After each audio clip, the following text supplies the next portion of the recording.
Hi സുഹൃത്തുക്കളെ, മാറ്റിവെച്ച RRB CBT 2 പരീക്ഷയുടെ ഡേറ്റ് ഡിക്ലെയർ ചെയ്തിട്ടുണ്ട്. അപ്പോൾ നമുക്കറിയാം ഷിഫ്റ്റ് 2-ലെ CBT 2-ല് നടന്ന CBT 2 പരീക്ഷയ്ക്ക് നടന്ന ഷിഫ്റ്റ് 2-ന്റെ ചില പരീക്ഷകൾ ക്യാൻസൽ ചെയ്തിട്ടുണ്ടായിരുന്നു. അതായത് 22/4 ഏപ്രിൽ 22-ാം തീയതി നടന്ന പരീക്ഷകളാണ് ക്യാൻസൽ ചെയ്തത്.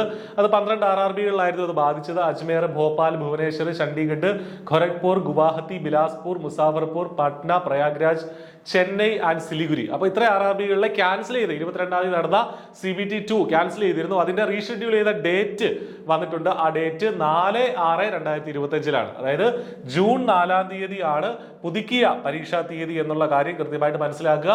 ജൂൺ 4-ാം തീയതിയാണ് ഈ പരീക്ഷയ്ക്ക് വേണ്ടിയിട്ട് പഠിക്കുന്ന ഒട്ടേറെ ഉദ്യോഗാർത്ഥികളുണ്ട്. പ്രത്യേകിച്ചും RRB CBT 2 CMA ഉൾപ്പെടെയുള്ള പരീക്ഷകൾക്ക് വേണ്ടി പഠിക്കുന്ന ആൾക്കാരുണ്ട്.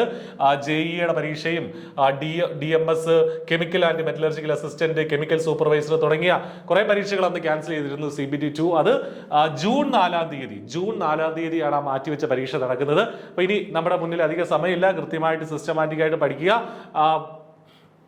അന്ന് അപ്പിയർ ചെയ്ത ആളുകൾക്ക് മാത്രമേ, അതായത് ക്യാൻസൽ ചെയ്ത പരീക്ഷ ഏപ്രിൽ 22-ന് ക്യാൻസൽ ചെയ്ത പരീക്ഷ അപ്പിയർ ചെയ്ത ആളുകൾക്ക് മാത്രമേ പുതിയ പരീക്ഷ എഴുതാനായിട്ടുള്ള അവകാശമുള്ളൂ എന്നുള്ള കാര്യം വളരെ വ്യക്തമായിട്ട് പറഞ്ഞിട്ടുണ്ട്.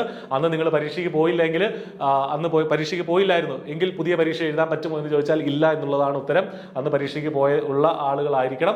അതുപോലെ തന്നെ എക്സാം സിറ്റിയും അതുപോലെ ഡേറ്റ്, ഡൗൺലോഡിംഗ് ഓഫ് പിന്നെ SC/ST കുട്ടികൾക്ക് വേണ്ടിയിട്ടുള്ള ട്രാവൽ അതോറിറ്റി ഫീസ്, അതിൻ്റെയൊക്കെ ഡൗൺലോഡിംഗ് ഷീറ്റുകൾ 10 ദിവസം മുമ്പ് അതത് RRB-കളിൽ എല്ലാ RRB-കളിലും അതുമായി ബന്ധപ്പെട്ട അപ്ഡേറ്റുകൾ വരും എന്നുള്ളതും അറിയിച്ചിട്ടുണ്ട്. കോൾ ലെറ്റർ 4 ദിവസം, പരീക്ഷാ തീയതിക്ക് 4 ദിവസം മുന്നേ അറിയും എന്നുള്ള കാര്യവും പറഞ്ഞിട്ടുണ്ട്. ആധാർ ബയോമെട്രിക് ഒക്കെ ഓൾറെഡി നിങ്ങൾ കഴിഞ്ഞ പരീക്ഷയ്ക്ക് വേണ്ടിയിട്ട് ചെയ്തിട്ടുണ്ടാവും.